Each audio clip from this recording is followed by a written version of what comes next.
त्यांना हद्दपार करावं लागेल आणि पुन्हा महाराजांसारखं रयतेचं राज्य, आपल्याला स्वराज्याचं राज्य, स्वराज्याची लढाई आपल्यालाच लढावी लागेल. आणि ह्या लढाईसाठी आपण तयार आहोत. आम्ही लढतोय.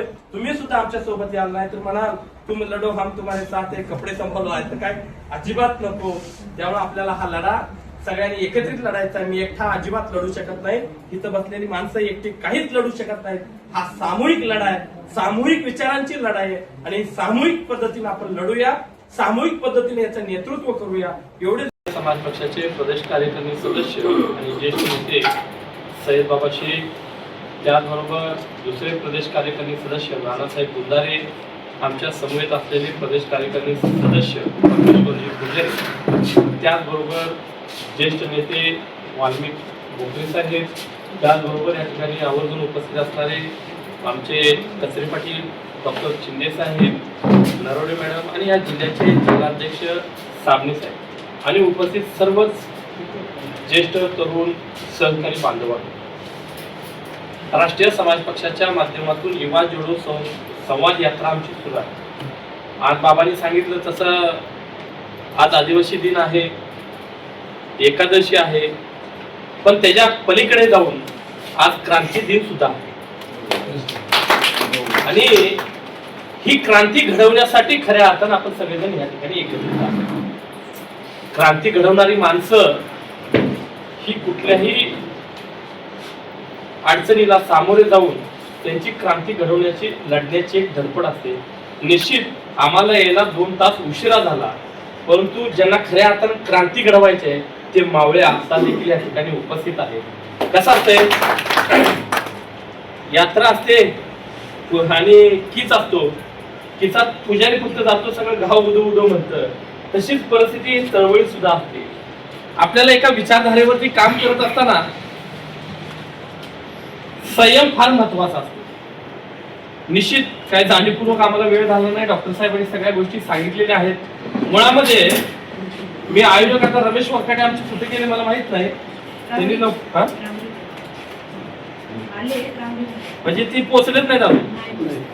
हा, म्हणजे त्या रमेश कोरकाटेंना मी जबाबदारी 1 महिन्यापूर्वी जेव्हा तारीख चालू झाली त्यावेळेला सांगितलं होतं की हॉल बुक करा. आणि आम्ही जिल्ह्याचा महाराष्ट्राचा दौरा असताना काही प्लॅनिंग केलेलं असतं. आमचं सोयीस्कर काय नगरला यायची आणि ही एकमेव बैठक आहे की आम्ही आजपर्यंतच्या ज्या 13 बैठका झाल्या, आदल्या दिवशी त्या बैठकीच्या ठिकाणी मुक्काम आला. मी जिल्हाध्यक्षांना म्हटलं तर ते म्हणजे इथलं बुकिंग राहायला सुद्धा फुल आहे म्हणून सांगितलं आम्हाला. म्हणजे इथं राहायची सुद्धा व्यवस्था नव्हती. आमची राहायची व्यवस्था आम्ही आमच्या मीटिंगच्या तिथे का करतो, सकाळी उठल्यानंतर काही लोक आलेले असतात, त्यांच्याशी चर्चा होते, संवाद होतो, ग्रुपमध्ये बोलता येत नाही, प्रत्येक युवक येतो, स्वतंत्र भेटतो, काय अडचणी असतात सांगितल्या जातात. ह्यासाठी आम्ही ही संकल्पना राबवली होती. एकमेव जिल्हा आहे त्यामुळे आम्हाला उशीर झाला. ह्यात जेवढा आमचा दोष आहे तेवढा आयोजनामध्ये काम करणाऱ्या आयोजकांचा सुद्धा दोष आहे. त्यामुळे हा दोष फक्त बाबा आमच्या एकट्याचा असू शकत नाही. ठीक आहे, आपल्याला काम करत असताना क्रांती दिनाची मी सांगितलं, आज क्रांती दिन आहे. क्रांती घडवण्यासाठी निश्चित आलोय. क्रांती घडवताना जो पोट भरलेला माणूस कधी क्रांती घडवत नाही. म्हणजे आपण उपाशी येत ना, आपलं पोट भरलं नाही म्हणजे काय, जेवणाने मी म्हणत नाही. आपल्याला आजही देशाच्या स्वातंत्र्याच्या 78 वर्षानंतर देखील आजही खऱ्या अर्थानं स्वातंत्र्य मिळालंय का हा विचार करण्याची गरज आहे. म्हणजे अण्णाभाऊ साठेंनी स्वातंत्र्याच्या दुसऱ्या दिवशी मोर्चा काढून सांगितलं होतं, या आजादी झूठे हे देश की जनता अभी भूखे हे. खरंच वॉटर मीटर गटरच्या पलीकडचे अजूनही प्रश्न सुटलेले नाहीये. अजूनही आपण त्याच प्रश्नांवरती लढतोय. त्या प्रश्नांवरती लढत असतं. वर्ष काँग्रेस सत्तेत होती या राज्यामध्ये, 60-65 वर्ष काँग्रेस सत्तेत होती, पण या देशातली या राज्यातली काँग्रेस सत्तेतून पाय उतार होईल आणि भारतीय जनता पार्टी सत्तेत बसेल असं कदापि आमच्या पूर्वजांना, आजोबांना, पंतोबांना, वडिलांना, तुमच्या पिढीला वाटत नव्हतं. बाबा ही काँग्रेस जाईल असं वाटत नव्हतं. म्हाताऱ्या माणसाला विचारलं, वृद्धाला विचारलं तर त्याला हातच फक्त माहित असायचा, त्याला इतर चिन्ह माहित नसायचं. त्या जिल्ह्यात 11 वेळा आमदारकी, काय 9-10 टर्म आमदार झालेल्या माणसं सुद्धा आपण पाहिलेली आहे. अशा परिस्थितीमध्ये जी काँग्रेस गेली ती खऱ्या अर्थानं 2014ला जी क्रांती घडली ती क्रांती युवकांनी केली होती. सोशल मीडियाच्या माध्यमातून युवकांनी क्रांती केली आणि या देशातली, या राज्यातली काँग्रेस घालवण्याचं काम केलं. निश्चित ती काँग्रेस घालत असताना गोपीनाथ मुंडे साहेबांनी, महादेव जानकर साहेबांना साथ घातली. जानकर साहेब तुम्ही सोबत आला तर महाराष्ट्रातली काँग्रेस, राष्ट्रवादी काँग्रेस जी मस्तवाद आहे ती आपण सत्तेतून बाहेर टाकू आणि खऱ्या अर्थाने उपेक्षित वंचित शोषितांची सत्ता आणू. जानकर साहेबांना देखील मुंडे साहेबांच्या हाकेला ओढून साथ दिली आणि खऱ्या अर्थानं जानकर साहेबांनी आणि मुंडे साहेबांनी मिळून सरकार बदललं. आम्हाला सरकार बदलताना आश्वासन दिलं होतं नरेंद्र मोदींनी अच्छे दिन येणार, 15 लाख रुपये खात्यावरती येणार, त्याच्या पलीकडे जाऊन तरुणांच्या हाताला रोजगार मिळणार. आजचा आकडा आहे 50 लाख युवकांचे नोकऱ्या नसल्यामुळे लग्न झाले नाही. 50 लाखाचा आकडा आहे. म्हणजे हा विचार जर केला, महागाई किती पटीने वाढली, डॉलर घसरला, हे सगळं ह्याच्यावरती कोण बोलायला तयार नव्हतं. मला वाटते बाबा आपण 3 वर्षापूर्वी सुद्धा युवा जोडो संकल्प यात्रा नगर जिल्ह्यामध्ये प्रत्येक तालुक्यात काढली होती 5 वर्षापूर्वी. आणि त्यावेळेला सुद्धा आम्ही सांगत होतो या महागाईवरती कोण बोलत नाही, विरोधी पक्ष नेता राज्यात आहे की नाही अशी परिस्थिती निर्माण झालेली आहे. अशा वेळेला कोण बोलत नव्हतं.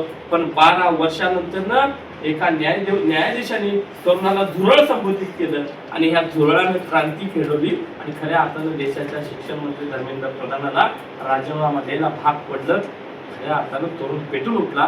तुमच्या आमच्यातला आत्मविश्वास निश्चित वाढलाय. या सरकारच्या विरोधात, हुकुमशाहीच्या विरोधात लढण्याचा आत्मविश्वास या भारतामध्ये, या महाराष्ट्रामध्ये निश्चित तरुणांचा वाढलाय. पण हा तरुण आपला बॅकबोन खऱ्या अर्थानं पक्षाचा झाला पाहिजे. यासाठी युवा जोडो संकल्प यात्रा काढली. या माध्यमातून हा युवक आपल्याला जोडला गेला पाहिजे.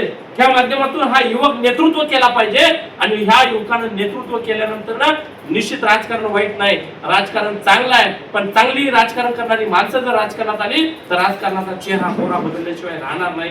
राजकारण वाईट आहे म्हणून कोण सांगता मला? ज्यांनी आम्हाला सांगितलं राजकारण वाईट आहे, म्हणजे आता कैलासवाच्या अजितदादांचं एक उदाहरण, अजितदादा आपल्यात नाही आहेत, हयात नाही आहेत, पण अजितदादाचं एक वाक्य शेवटचं, राजकारण लय वंगाळ, राजकारणाच्या नादाला लागू नका, मोरा मारून धंदा पाणी बघा. बघितलं ना, हेच वाक्य अजितदादांचं होतं. पण अजितदादा गेल्यानंतर ना अजून अंत्यविधी विधत नाही तोपर्यंत 3ऱ्या दिवशी सुनेत्रा पवारांनी राज्याच्या उपमुख्यमंत्री पदाची शपथ घेतली. हा राजकारण वंगाळ आहे, कशाला भानगडीत पडताय? बस 5 पवार खासदार होतो, राजकारण वंगाळ आहे. अरे राजकारण वंगाळ आहे म्हणून तुम्ही आम्हाला सांगितलं, पण तुमचं कुटुंब एवढं वंगाळ असताना सुद्धा का करतं? कारण डॉक्टर बाबासाहेब आंबेडकरांनी आम्हाला सांगितलंय, जा घराच्या भिंतीवरती लिहून ठेवा, तुम्हाला राज्यकर्ती जमात बनायचा आहे, तुमचे प्रश्न तुम्हालाच मांडावे लागतील. का म्हणले बाबासाहेबांनी? आज ह्या महाराष्ट्रामध्ये जे शोषित उपेक्षित छोटे छोटे घटक आहेत, ह्या घटकाचा समूहाचा प्रतिनिधी कायद्याच्या सभागृहात गेला पाहिजे. त्या समाजाचे प्रश्न त्या सभागृहात कायद्याच्या त्याने मांडले पाहिजेत. म्हणून म्हणतो मसनजोग्याचा आमदार झाला नाही, मसनजोग्याचे प्रश्न का सभागृहात कोण मांडणार? पारध्याचा आमदार झाला नाही, पारध्याचे प्रश्न सभागृहात कोण मांडणार? अशा अनेक 18 पगड जाती 12 बलुतेदार आहेत, ह्या समाजाचे प्रश्न कायद्याच्या सभागृहात कोण मांडणार?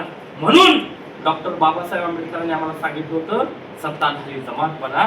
आणि युवकांना माझी विनंती आहे, आपल्याला राजकारण सत्ताधारी जमातच बनण्यासाठी नाही, तर आपल्या भागाचे प्रश्न, भागाचा विकास आणि तरुणांना न्याय देण्यासाठी या भारताला उद्याचा भवितव्य आहे.